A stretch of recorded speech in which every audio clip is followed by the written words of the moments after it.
Kia ora, good afternoon everybody. Today I'll be providing an update on what our government is doing to support New Zealanders affected by the conflict in the Middle East, and Finance Minister Nicola Willis is with me and she'll speak about the impacts on the New Zealand economy.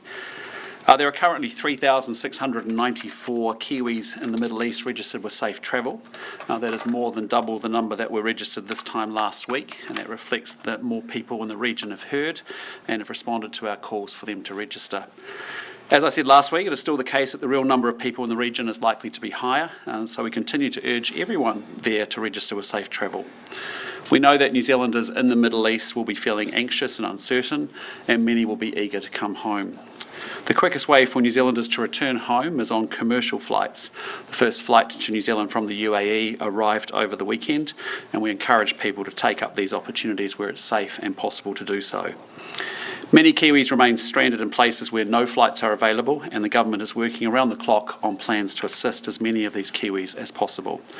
Officials are providing advice on land departure options for those in places like Kuwait.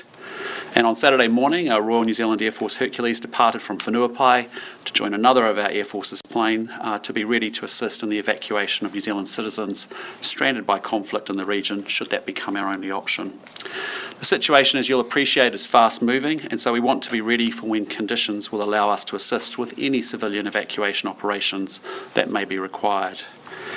Many Kiwis will be watching what's happening in the Middle East and feeling concerned about how it will impact on us here in New Zealand. It is understandable that people will be thinking about the impacts on petrol prices and their household budget, especially as many are still feeling the pressure of an economy in the early stages of recovery. It is clear that what is happening in the Middle East will also put pressure on global shipping and trade routes, energy markets and oil prices. This, of course, has the potential to flow through to the price at the pump, the cost of freight, and the confidence of people and businesses across the world. However, it is too soon to know exactly what the implications will be, not just for us in New Zealand, but for the world.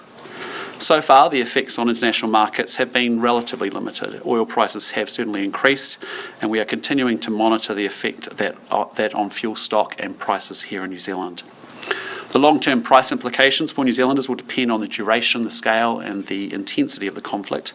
Right now, our domestic fuel stocks are healthy and scheduled deliveries are on track. Government agencies are in regular contact with the industry. Cabinet today agreed to establish a ministerial oversight group on economic security with a focus on fuel and supply chains. This group will be chaired by the Finance Minister and will receive weekly briefings from MB. As a government, we need to focus on controlling what we can control, and what we can control is how we respond to these unexpected shocks. If you think back to other major global shocks, New Zealand has proved that we are an agile and resilient nation that has managed to navigate its way through these geopolitical disruptions. Our ability to pivot quickly is a strength that has always seen us through. For instance, despite the US tariffs imposed last year, total global exports rose to more than $29 billion for the December quarter, up $2.2 billion on the same period last year. When the Middle East accounts for only 3% of our exports, since the conflict began, the government has been in direct contact with affected sectors to offer them help with redirecting product to alternative markets. We've reached out to over 850 exporters to answer their questions on things like shipping logistics and storage capacity, and we will keep doing that. Our exporters, frankly, are some of the best in the world, and last year's export growth is a testament to that. New Zealand is well placed to ride the wave of this latest shock. One of the reasons that we are well placed today is because our government has spent the last 2 years strengthening our economic fundamentals. Our strong fundamentals provide us resilience and help cushion us from global shocks, and we have comparatively low public debt, monetary policy that is well anchored, and well-functioning institutions. The conflict began at a time when New Zealand's economy had already entered recovery after a prolonged recession. Had it begun when inflation was 6 or 7% and interest rates were sitting at around 5%, the economic impact would be worse and the economic recovery would take longer. We have seen the impact of high levels of inflationary government spending, coupled with cost pressures arriving from abroad. It results in sustained levels of high inflation and bigger increases in interest rates. So some politicians, I understand, want to ramp up public spending, increase government debt and hike taxes on Kiwis, but that frankly is the last thing that our economy needs. I say all of that just to make the point that responsible economic management matters most when the world is volatile and unpredictable. I'll now pass on to Nicola to explain a little bit more about the economic situation. Thank you, Prime Minister. As you've indicated, the conflict in the Middle East is costing lives and threatening livelihoods throughout the world. The New Zealand economy is not immune from the fallout. The extent of the effects here at home will depend on the duration of the conflict and the extent to which it escalates. We are already seeing impacts in the price New Zealanders pay for petrol, and we can anticipate a range of potential consequences for supply chains, trade, inflation, and future economic activity. New Zealanders are rightly asking what this may all mean for their cost of living, jobs, and incomes. The government is focused on these issues, and we will keep you regularly updated. We cannot control global events, but we can control how we respond. Whatever happens, our government will deliver the responsible economic and fiscal management needed to minimise the long-term impact for Kiwi families. Before I outline the possible road ahead, let me first confirm that according to the latest advice I have received from Treasury, the New Zealand economy is facing into these challenges from a stronger position than we were forecasting at our December economic and fiscal update. The Treasury's preliminary economic and fiscal forecasts for this year's budget have been very positive and largely favourable compared to the half-year update. Latest estimates suggest the economy grew 1.7% last year, and when the preliminary forecasts were finalised, Treasury was expecting growth of 3% for each of the next 2 financial years. These positive forecasts were thanks to a combination of low interest rates, historically high export prices, a recovery in tourism, elevated business confidence, and increasing consumer confidence. This picture, combined with the government's ongoing commitment to fiscal discipline, has also led Treasury to advise me of an improvement in the operating balance track, and net debt being 1.5% lower at the end of the forecast period than previously forecast in December. Of course, that was then, and this is now. I share these previous forecasts simply to underscore that New Zealand enters this challenging global time from a stronger position than may have otherwise been the case. Let me turn now to what we do know about the impact of the conflict and how we are preparing for its future impacts. As the Prime Minister said, Cabinet has stood up a ministerial oversight group, which I will chair. Alongside other ministers, it will meet at least weekly. The group will be supported by an incident management team that has been set up by the Ministry for Business, Innovation and Employment, and will have input from the New Zealand Treasury, the Reserve Bank, the Ministry of Foreign Affairs and Trade, and other relevant government agencies as required. Our first focus is on fuel security and prices. Rising oil prices obviously present a risk to global inflation and growth. The effective closure of the Strait of Hormuz, combined with attacks on fuel storage and processing infrastructure, has led to a spike in the price of oil and spikes in the price of petrol, diesel and jet fuel. I wish to first assure you that current events do not pose an imminent challenge to New Zealand's fuel security. We have a national fuel plan in place, and government agencies have activated work with fuel companies, distributors and retailers to coordinate our response. MB have published updates on their website. These show that in addition to up to 28 days of stocks of petrol, diesel and jet fuel already in the country, we have up to a further 29 days worth of fuel already en route in ships that have entered our sovereign waters. New Zealand is a member of the International Energy Agency, and this stands ready to act should there be any further significant disruptions threatening security of global fuel supply. The government is, of course, also actively monitoring the impact international fuel prices are having on the price Kiwis are being asked to pay at the petrol pump. We understand there will be unavoidable market movements, but we do not expect to see fuel companies take advantage of this. We have asked the Commerce Commission to step up its monitoring of fuel prices, and if necessary, to call out any suspect pricing behaviour by retailers. One potential pressure point for the New Zealand economy is the impact of the conflict on fertiliser stocks. Imported fertiliser is one of our most exposed imported goods, with over a fifth of our global supply coming from Saudi Arabia. The Fertiliser Association has signalled it is not aware of any shortages, but does expect price pressures to emerge if the conflict persists beyond the short to medium term. The Ministry for Primary Industries is monitoring prices and supply chains. We will also be closely monitoring potential wider trade disruption. The Middle East is a relatively small market for New Zealand, but one that has been growing in importance. Exports to the region last year totalled $3.3 billion, representing around 3% of our total exports. Our biggest exports are dairy products, along with meat. At this stage, it is too early to tell how much of that trade will be affected, or indeed how much will be able to be diverted to other markets if trade routes are disrupted. Clearly, New Zealand export prices could fall if global demand weakens, but again, it is too soon to predict this with any certainty.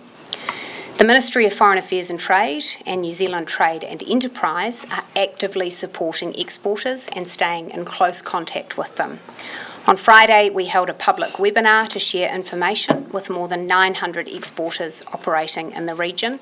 More webinars and ongoing information flow are planned. Let me turn to financial markets. We anticipate the conflict will have financial market and uncertainty impacts. Conflict, of course, increases perceptions of risk and tends to drive a flight to safety in financial markets. Market reaction last week was understandably negative, with heightened volatility expected to be ongoing.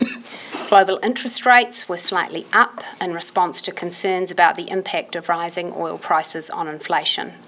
Currency markets show the New Zealand dollar trading slightly lower. Reassuringly, the New Zealand government bond market has not shown any material signs of stress, with strong demand shown at last week's tender. The Reserve Bank is, of course, actively considering the inflation and monetary policy outlook and will provide a scheduled update on the 8th of April. Central banks the world over will be balancing the inflation impacts of the oil price risk on the one hand, with a potential negative demand shock on the other hand, resulting from pressure on household budgets and a likely weaker global economy. So what does this all mean for New Zealand's economic prospects? The Reserve Bank and the Treasury will continue to actively consider this question. I am advised that a quick resolution of the conflict in the next few weeks would see the economy evolve close to the preliminary forecasts I outlined at the beginning of these remarks, albeit with slightly higher inflation in the near term.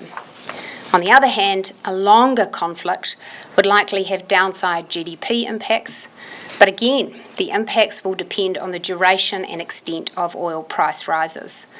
In some foreseeable scenarios, growth would be expected to continue, but just not as strongly as forecasts previously suggested. The simple fact is that right now it is too soon to judge whether the impacts will last long enough to materially reduce levels of expected growth and employment in the New Zealand economy. However, we can say that we face into this uncertainty, knowing that the economy has been strengthening considerably since the middle of last year. Inflation is less than half what it was a few years ago. Business and consumer confidence has recovered. Our exports remain in high demand, and our export prices are at historic highs. I will keep you regularly updated. Thank you, and back to you, Prime Minister. Okay, with that, we're happy to take any questions. Prime Minister. Sorry, just so we don't avoid the mistakes of Monday, if we can just go one at a time and politely with each other so we respect each other. Tom? Nicola Willis, what are those best case scenarios putting inflation peaking at? if the war is over in the next few weeks? Well, again, that will depend on what happens with oil prices over the next few weeks. You can anticipate that with a higher oil price, that does have a flow through into the general rate of inflation across the New Zealand economy. The extent of that will depend how high oil prices go and how long they stay high. And of course, all of this is contingent on, is this a conflict that lasts a few more weeks or longer than that? But what's the number that the modelling's showing you? Well, there's a range of models and there are a number of hypothetical factors which go into Sorry, them. Jenny, you mean in terms of the forecast, the more positive forecast that Nicola referred to at the beginning? Yeah. I mean, what is when you were talking about the more positive forecasts in the beginning, what is inflation peaking at under that scenario? Well, I'm not in a position to tell you that number, but what we know is that it would add more inflation pressure than would otherwise be the case. So we have been forecasting inflation coming back into the target band between 2 and 3%. This would offer another upward pressure to that inflation track. Of course, these are obviously issues for the Reserve Bank to monitor and are dependent on their monetary policy decisions also. Are you considering any fuel tax excise cut? No, we're not considering that at this stage. Look, I'm very conscious that I'd love to be able to say I can take the pain away right now, but I'm conscious that short-term gain could lead to longer-term pain. And I'm mindful that any immediate actions do come with a longer-term cost, and that cost is in terms of a hole in the funding available to repair and rebuild roads, and also potentially adding to borrowing, which is already built up to very high levels. So we need to weigh the cost of that short-term gain against the medium-term pain that it could cause, and be mindful of the costs that could come to every New Zealand taxpayer if we are to act preemptively on that. Can we go to Tom? Sorry, go to I was Tom. just going to say, on Jenna's line of questioning, fuel tax excise is due to go up by 12 cents next year. In light of what's happening, are you doing any reconsideration in that space? Well, we haven't legislated for that change yet, and I think it's appropriate that before we do so, we take into account the latest market conditions and what's happening for the petrol price at the pump, and that's what we will do. So Cabinet will give consideration to that issue when we have better information. So you're effectively saying that number could change, it could go up or down depending on the circumstance? We haven't given active consideration to that at this stage, but I think it will be appropriate that when Cabinet does take those decisions, we're mindful of what we're seeing in terms of the price Kiwis are paying at the pump, the economic conditions they are experiencing, and the way up between that and what that means for our road maintenance and development program. Can we go to Joe and then Henry? Is there a threshold or a price, I guess, that we hit that you would then consider cutting excise tax? Like, what do you have in mind when you say it might happen? Well, what I'm saying is that we have to remember that any short-term relief on petrol tax, ultimately, first you need to replace that petrol tax. We saw that with the last government when it took off the petrol tax for a period. It mounted up a bill of $1 billion and then needed to reimpose that cost on New Zealanders afterwards. And we need to be mindful that those hundreds of millions of dollars aren't free. They need to come from somewhere. And they either come from the road maintenance budget or they come in the cost of borrowing. And we're doing a lot of hard work now as a government to repay debt that was built up during a previous period of short-term responses. We're not considering at this stage. So just in terms of the specific question, what is the threshold or the price that petrol gets to in this country for you to actually consider cutting that excise tax? You can expect us to continually weigh up what the short-term gain would be and whether that would be of more benefit to New Zealanders than the medium-term pain that, I have to be honest with you, would result. I think this is a time for politicians to tell the truth, which is there is no easy answer on that, because if we are to suddenly reduce petrol tax, actually every taxpayer pays for that, and they pay for that in a couple of ways. They pay for that both in terms of reduced activity on our roads, but potentially they also pay for that in increased borrowing, increased interest costs and increased debt. So what New Zealanders can expect from us is that we will weigh that sensibly in order to deliver the best medium-term security for New Zealanders. Can we go to Henry? Yep. What's the contingency plan if it does on fuel? Specifically, if we do go past those stocks? I understand we have a reasonable amount of stocks both in the water and in country. Have you taken any decisions yet about what might happen next? Rationing, perhaps, if needed? Yeah, look, I mean, as you'd appreciate, it's a pretty fluid and fast-moving situation. You've even seen just in the last 24 hours what's happened with fuel. We do have really good stocks here at home. We also have very good supplies on the water, and we've also had very good conversations with the industry already over the last 48 hours, and they are not seeing any particular hold-ups. But you also will remember that when the Prime Minister of Singapore was here, we also expanded our supply chain agreement so that in times of crisis we would receive critical supplies like fuel and pharmaceuticals, and equally in times of crisis we would provide food into Singapore as well. So, you know, we have quite a lot of optionality, and I think we're incredibly well positioned to deal with that. We discussed this issue based off some recent, past experience of the last 5 to 7 years earlier in the year, and it is that point that we actually have lifted our stock cover in New Zealand and worked quite hard to do that from the beginning of last year. So I think we're at this point we're in good shape. But again, I just want to be all we can do is closely monitor. We're all over what's happening on oil impacts. We're all over what's happening with potentially supply chain and trade impacts. That's why we formed a ministerial oversight group so that we can make sure we are formally discussing it weekly as well. But it is a dynamic situation. And Nicola's point's the right one. We're keeping an eye to the medium and the long term. We could do lots of band-aid solutions and stopgap measures that actually cause some short-term gain, but create long-term pain. And that's the balance that we have at being economically responsible about it.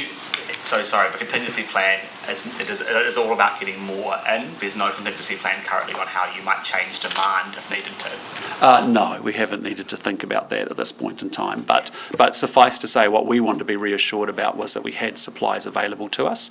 We also have optionality through our agreement with, say, Singapore, where we source a lot of our fuel from, as you know, to actually make sure we can access that in times of crisis as well. Have you talked to Air New Zealand at all in the last couple of days about this? About are there hedges on fuel kind of safe? I haven't personally. Nicola can talk to that. I know that's been in conversations. I spoke with the Chief Executive of Air New Zealand last week, and while they are hedged against the crude oil price, it is not common practice for aviation companies to hedge against the jet fuel price. Correct, and you will have observed that the jet fuel price has increased significantly, more significantly than the oil price, and that is likely to have impacts for all aviation companies around the world, including Air New Zealand. That's something that they are monitoring closely. I will leave them to comment on what the implications for their business are. Prime Minister Nicola Willis. Sorry. Hey, Luke. Hello. Good. Oil price has gone up 25% today. West Texas Intermediate. That is all driven by hard facts on the ground, wells closing in Iraq, in Kuwait, attacks right across the region. It doesn't look like it's going to let up anytime soon by a long stretch, and it doesn't just matter what Donald Trump does. I mean, how worried are you both about this? Look, it's incredibly concerning. It is a complex and evolving situation. As I said, I spoke to MBZ, the ruler of UAE, a few nights ago, to get a sense from a key regional player about what they're observing, and the hope is that actually this conflict doesn't go beyond a matter of weeks, and whether people have got supply of munitions to continue it, all of those things are being talked about, as you would be well aware of. But it's incredibly worrying and concerning. All I can say to you, though, is 195 other countries in the world are all dealing with this conflict. And I think we have positioned ourselves well over the last 2 years to make sure that we're in a stronger position than we would have been to deal with it 2 years ago. And you can see that the way we're thinking about it is we're all over it. We're right on top of it. We need to make sure that as it evolves that we are taking the right actions for not just the short term but for the medium and long term. So, I think when you think about New Zealand, I think in some ways, in some of my conversations with different folk over the last 4 or 5 days, it makes New Zealand an even more attractive place for investment as you think forward from here. We're a great safe haven. We've got good institutions. We've got good economic management. Those kinds of things make New Zealand a more attractive place as one of the upsides on the downside of a conflict like this. So I think it's very fluid. We've got to keep monitoring it. It's going to keep evolving day by day as long as we are getting lots of good advice and we're aware of what things to watch for and to do something about. Can I clarify, on NB's website it says that we have healthy stock levels of fuel, but that was last updated on the 1st of March, Sunday 1 March. Do we still have healthy? Yes, we do. And they have updated that. I'll ask my office to provide you a link to the latest update where they show supplies both in country already and then ships. Supplies that are on ships in our exclusive economic zone, so in our foreign waters. And as I say, those provide up to another 29 days of additional stock on top of those held already in New Zealand. And currently no fuel companies have reported issues with supply chains? No, we've spoken to the industry and they're all not experiencing any issues at this point in time. Yeah. When you say Thomas. On ships in our exclusive economic zone, is that presumably these are ships that are coming from offshore with that's inbound supply chain? That's Correct. inbound supply chain. So these are ships where we'd already ordered the fuel in advance. It's already on its way. The point I'm simply making is we're not talking about fuel that's in ships that needs to pass through the Strait of Hormuz. We're talking about fuel in ships that is within safe passage of New Zealand, and therefore we can rely on it as fuel stock. And regarding the 2027 Fed and 2028 Fed and RUC hikes, those hikes were in the cabinet paper for the GPS a couple of years ago. So are you holding the door open to when you do up the new GPS, I think this year, potentially having a look at that and reversing it? It's simply the case that for those changes to come into effect, the government would have to legislate, and Cabinet has not given consideration to that legislation yet. As is always the case with prudent government, before we make decisions to legislate, we always assess the conditions that we face into at the time, and I'm simply acknowledging that that picture may look different from how it did when we put together the previous government policy statement on transport. NZTA is already forecasting a $6 billion hole in the Land Transport Fund by the end of the decade, $6 billion a year each year. That includes the 20% effective Fed hike. What would happen to that hole if you didn't put up fuel taxes? You're making my point for me, Thomas, which is that we need to be mindful that any actions in this area come with consequences. If we reduce the revenue from petrol for the government, that necessarily reduces the funds available for repairing roads, for rebuilding them after climatic events, and for building the new roads we need for the future.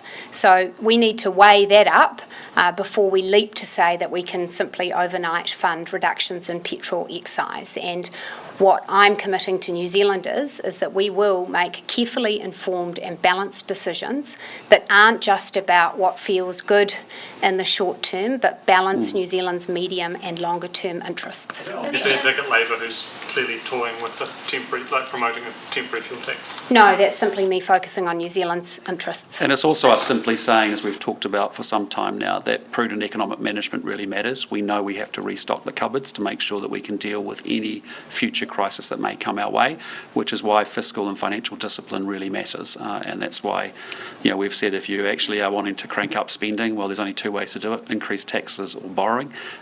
We're sort of at the capacity of where we need to be, and that's why we've got to put ourselves on a pathway of getting the books back in order. Joe? You mentioned before that you've been talking with exporters and looking at alternative markets. Have you had any suggestion at this point, or that it might come soon, that any product may need to be dumped because of basically nowhere for it to go? No, not at this point. I mean, our exporters have been, I have to say, Joe, over the last 2 years, I've been really impressed with the literacy of our exporters in foreign markets. I've literally watched them move product out of the US dealing with a tariff situation that might have been difficult or tough, move it into Europe, move it into China, move it into Southeast Asia or Japan. So at this stage, no. Again, the Trade Minister, Todd McClay, is part of our ministerial oversight group. That's one of his responsibilities, is to report back each and every week as to how we are doing. But as I said, we've reached out to 850 exporters already, offering help, assistance with logistics and rerouting shipments that may be en route. But again, markets that are picking up? Sorry? Which are the markets that are picking up more? Well, if you look at our exports, they've grown $12 billion over the last year to record highs. If you just look at December quarter, I think we're up another $2.2 billion on the previous quarter, or previous December quarter. So, you've seen, even with the 15% tariff into the US, I think our exports grew 4%. If you look at the UK, they're up 20%. You look at Europe, they're up 29%. Markets, where are you sending stuff instead? Sorry? The alternative markets. Well, it depends by sector as to where their best margins are, but irrespective of this crisis, what I mean is that they've got really good at identifying where they can make the most profit and the highest margin, and moving products out of low margin markets and putting that product into high margin markets, whether it be wine, red meat, dairy, horticulture in particular. So you've called this press conference to give an economic update. You said you want to tell the truth to Kiwis. Can you please give us the best and worst case scenarios that have been modelled for you when it comes to inflation? Well, I'm just very mindful, Jenna, that there are so many factors that go into what those scenarios will look like. Because what is at issue? The Treasury's given them to you, right? Well, they've given me a range of potential assumptions. So what does it start at and what does it end at? Well, what I can tell you is that on the 1st of April, the Treasury will provide me the final forecasts, which will feed into the budget.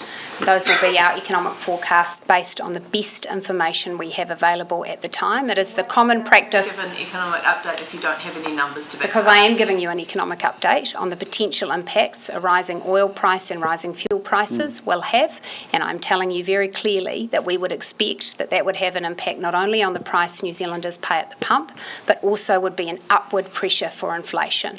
Where inflation finally lands would depend on the duration of the conflict.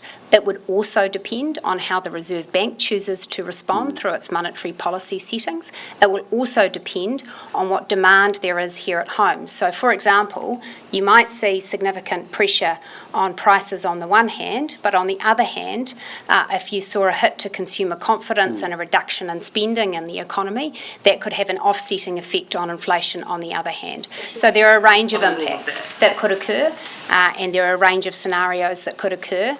We are monitoring those impacts and considering the best information that we have available to us. I'm just unsure why you can't be upfront as to what Treasury Well, is what telling Nicola's you. foreshadowing to you is that, but before, last week what she was saying was in her preliminary forecast, which is a preliminary designed before April 1st, is actually a more positive basis for where we've been heading. The growth has been stronger in the economy. You've actually seen it in our 7-month reporting of our financial accounts. We've got less debt, less expenses. There's potentially a $2 billion Obergalex deficit benefit is what we saw in the December numbers. So all she was foreshadowing is up until this crisis, which is now in its second week and continuing to create risk around supply chain and potentially oil prices, is that we have been in better shape than we would have been, say, at the Haifu forecast that you would have last had a formal update on. I'm happy to give you an order of magnitude sense of it, but I do so heavily caveated because I'm conscious that a number of factors can play into these figures. But across the range of scenarios, depending on if the conflict was to continue for 3 months or more, you could see an inflation impact additional to that already being forecast of between 0.5 points and 1%, and you could see impact on real GDP of negative 0.2 to negative 0.4. But of course, what the implications would then be for 2027 and 2028 would again depend on what responses there were to that inflation in terms of monetary policy settings, and much is dependent on what happens with the global trajectory for growth. I'm very mindful, Jenna, that there is such a range of scenarios that I can't give you the precise figures, and I know we all want them. Believe you me, I want them. I want to be able to give New Zealanders complete certainty about what will happen. But no one in the world knows right now what's going to happen in the Middle East, and therefore what the longer run picture is for the oil price, inflation price and global growth. And that means there are a range of scenarios that can play out here at home. It's fair to say none of them are good for the price of oil, none of them are good for inflation, and none of them are great for growth. Minister, is there a real... Sorry, go to Mikey, actually. Prime Minister, just wanting to switch topic now. This is the first time that many of us have seen you since a poll result came out last week. I thought I got to see you this morning. You didn't say much. that had National on 28%. So I guess how solid is your leadership, and did you have discussions with people within the party over the weekend about your future in politics? No, not at all. And your leadership, how solid is it? Totally solid. I can reassure you I'll be the leader going into the election in November 7. And What Nicola do you Willis, have- can I just ask you, Minister Willis, you gave some pretty blunt assessments of that result in an interview last week. Was that helpful? I think I just simply spoke the truth, which of course the Prime Minister and me, the National Party, want to be polling a lot better than that number, because we want New Zealand to have the government it deserves. And we fear greatly a change of government to a Labour-led administration. We think that would be terrible for Kiwis who've worked so hard to recover from a period of economic mismanagement, and a change of government at this election would put that at risk. So, of course, we are working hard every day to ensure that more New Zealanders support the National Party at the upcoming election. And we wouldn't want that number on election day, and it's not going to happen. Jamie? Minister, you say that you have the support of all of your ministers, your team. What do you base that on if you haven't gone and spoken to them over the weekend? Well, I don't need to. We talk all the time as ministers and MPs. I talk to them individually. How can you assume you have the support? How can you assume you have the support of them? Because you I don't do. go and have those conversations? Because I do, and we're united. Yeah. Did you not talk to a single person over the weekend about the result? Oh, look, I talk to my ministers and MPs all the time. In passing, I talked about the poll result, but I didn't. But I talked about lots of other things. As I said, I was talking to Judith Collins over the weekend, where a lot of it was around this and around defence. In passing, I would have talked about the poll, I'm sure, but it hasn't been a major focus. And that there was no specific conversation solely about the poll, but it may have been raised in other conversations that you were having? Oh, just in general. I mean, I talk to ministers, every couple of days, if not every day, most of them. And of course, we talk about topics of the week. And as you said, there's no perfect week in politics. Last week wasn't a perfect week, and it's not surprising that I'd raise that or talk that in passing, but only in passing. Do you plan to raise those poll numbers tomorrow at the caucus meeting? We don't talk about what happens in caucus, but as I said to you, we've got a unified caucus. Expecting to hear about those poll results from your I'm not. No. We've got a lot on our caucus agenda. We talk about lots of different things. We've got a pretty straight up culture inside our team, which Nicola and I built since we took over as leaders, and we talk about a range of different things. On your internal polling at the moment, are you sharing that with your caucus? Yes, we do. Every week? I'm not going to go into how we do it or how frequent we do it, but yes, we do. Yep. What compelled you to shut down rumours? Sorry? What compelled you to shut down those rumours on Friday afternoon that you were going to go away and weigh up your options? I'll be honest, I left here on Wednesday. I went up to Wairarapa on Thursday. I was at Golden Shares and spending a day with Mike Butterick and a number of meetings up there. The next day, Friday, I was in my electorate doing a series of events. I got back to my office in Auckland on Friday afternoon, realised that the media had gone a bit bananas on it all, frankly, and thought, right, I better shut this thing down. And so that's why I made the intervention and talked to Heather at ZB as soon as I could, just to I think everyone got a bit worked up about it. Do you think the media reports the stuff without talking to people close to you? Sorry? Do you think the media reports the stuff without talking to people Oh, well, close Jenna, to I you? saw you out there today at the airport and at the Parliament, and I'm sure you're talking to all of our team, but I'm just reassuring you that our team is solid, we are good, and I know it's a big deal for you guys for last week. It's one of many public polls. We are very, very focused, and frankly, I'll just say to you, the reason I don't comment on polls is because there's a lot of them, and they often can say different things, but the main reason is because I'm talking to Kiwis every day and every week, and the key thing is their poll, which they tell me is they're frustrated with the cost of living, and they're frustrated with the speed of the economic recovery, as Nicola and I are as well.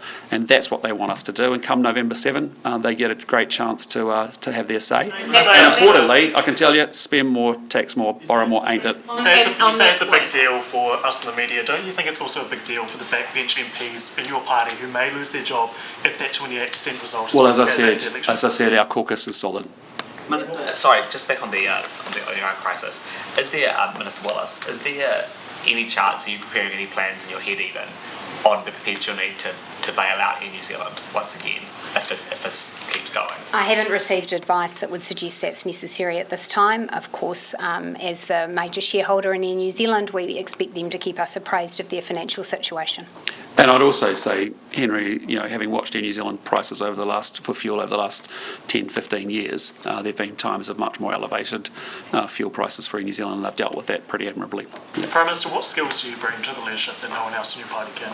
Oh, look, I think my focus is on building a great team and actually getting things delivered and done. As I've said, and you heard me say it last week, I'm not a career politician. I'm not going to have the perfect soundbite. I can reassure you, the one thing I can guarantee you going forward from here is there won't be perfect sound bites in the future either.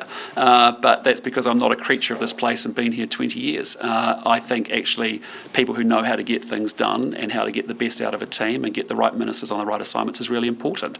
We've had prime ministers in the past that are fantastic communicators but don't deliver. And New Zealanders are over that and they just want me to get on with the job, and that's what I'm doing. Do you think that communicating to the public, which often is actually through the media, through the interviews you do and through these sorts of press conferences, that it's important for the Prime Minister to be able to communicate? Oh, absolutely, and that's why I've got so many media engagements in any given week. I mean, that's what we're doing here, right now. All I'm saying to you is that New Zealanders out there aren't talking about, not about polls. They're actually talking about, they want to know about the economy and what we're doing to fix it. That's really what their focus is when I talk to them. But is that something that you are actively working on, or I guess the other way of saying that is, do you think that you have an issue with communicating effectively to the public? No, I think, I try and engage with you guys as much as possible in media through the course of any given week. Equally, there's a fragmented media environment. We have a big focus on social media and other alternative channels to get our messages out to people as well, and we'll continue to do as much as we can. Do you believe that the New Zealand economy is overly reliant on imported fossil fuels like oil? You can imagine if we had more EVs, more electrification, we might be more resilient to those sorts of price rises. We won't eliminate it completely by any means, but we'd be more resilient. Is that a future that you? Well, I think the first thing I'd say is, New Zealand's a top 10 country in terms of its proportion of energy coming from renewable sources. So we run at about 87, 88%. As you heard me say, and don't think was probably reported with great fanfare in recent weeks, that in the last quarter, October quarter, we had the lowest emissions in this country that we've had since 2010. And we are also experiencing a massive renewables boom that's up and running and underway in this country. And it's really exciting to see. It's domestic investors, it's international investors wanting to invest in solar and wind and geothermal. You've seen that with Contact's result recently as well. So we need to double the amount of the quantum of renewables. That's what we call Electrify New Zealand. But as you've also heard us say, our biggest challenge with that mix of energy is that you create a dry year risk, and with a dry year risk comes a pricing premium that gets built into power bills. And so we need to acknowledge that we do need thermal and firming energy as well. It's an and, not just one or the other. Because as you've seen in 2004, we get caught really badly, prices spike and people lose their jobs. Good people lose their jobs because of poor energy policy and management. Putting aside the electricity generation component of it, because we're 80 to 90% renewable electricity, but energy we're maybe 40% renewable because we have things like oil going into our vehicles, how we get everything around in the economy. Is there value to New Zealand in reducing our exposure to these price shocks, which happen not irregularly, by electrifying those, sources of energy demand? Well, of course, but that is the journey that we have been on, and we continue to actually take action and get investment moving into those spaces. You can talk about those things as much as you like, but actually we're a government that does do the action and the investment as well, and that's what you've seen us do, and that's why we have got a renewables boom up and running. So of course we want to move in that direction, but it's also not being naive to say there is no reason why people should have lost their jobs at mills across New Zealand in 2024. No reason whatsoever, and yet we know why. It was an oil and gas ban. It was actually, $800 a megawatt per hour wholesale electricity prices, and for our, and it leads to deindustrialisation, and it obviously leads to people losing their jobs, and that's not right. And so we're balancing the economic and obviously the environmental pieces, and it is energy security, is national security, and is our economic security as well. Okay. Sorry, last question at the back because you've had a question, and then we'll go. Thank you. Prime Minister, you mentioned that you were out speaking to Kiwis quite a lot of the time. Why do you think they voted or gave you a 28% poll result? Like, if you put yourself in their shoes, what do you think it is about the government or your party that is upsetting them, perhaps? Look, I'm sorry, I'm just not commenting on a particular public poll. You hear me all the time say to you I don't comment on the polls because there's so many of them and there's now a lot of public polls in New Zealand. I can often have 2 polls in any given week, and I'm telling you, the New Zealanders out there are not asking me the questions that you're asking me to say, let's have another conversation and use this session to talk about polls. Why don't we talk about what we're doing to grow the economy, to lower cost of living for Kiwis? That's what they actually say to me each and every day. They're frustrated that they want a faster pace of the recovery. I am so is Nicola. That's what we're working hard to do. Related to that, Sorry, mate, just related to that, RNZ reported last week that you no longer read focus group research because it's so overwhelmingly negative about you. Is that correct? That's rubbish. The bond market's had a bit of a moment today. Bond yields has spiked. Have you received any advice from Treasury about that? If so, what's the vibe of it? And will you be looking at, debt issuance costs again as you finalise the budget? Look, the first thing I want to say is that we need to remember that New Zealand is currently borrowing from the world in order to pay for our day-to-day operations as a country, whether that's in our health system, our education system, or elsewhere. We are still repaying the debt that was built up during and after COVID. It is the case that our bond issuance, which occurred last week, saw good market demand and no problems with bond purchases. I will continue to get regular updates from New Zealand Debt Management on what they're seeing in international markets. As I said in my earlier remarks, we have seen upward movement in interest rates internationally, and New Zealand will not be immune from that. However, we, as of the latest information I received, are still well placed in terms of our bond issuance and our ability to cover our debt position. We also, of course, have a significant liquidity buffer.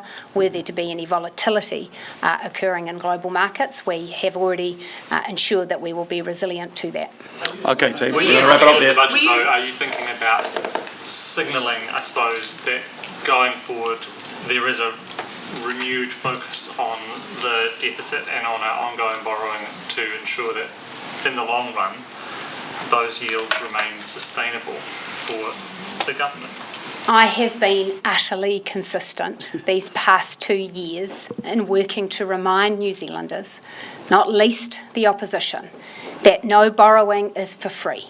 And the reason as a government we have worked so hard to make savings across government, $43 billion worth of savings so far, is to put us in a better position for when the inevitable rainy day comes.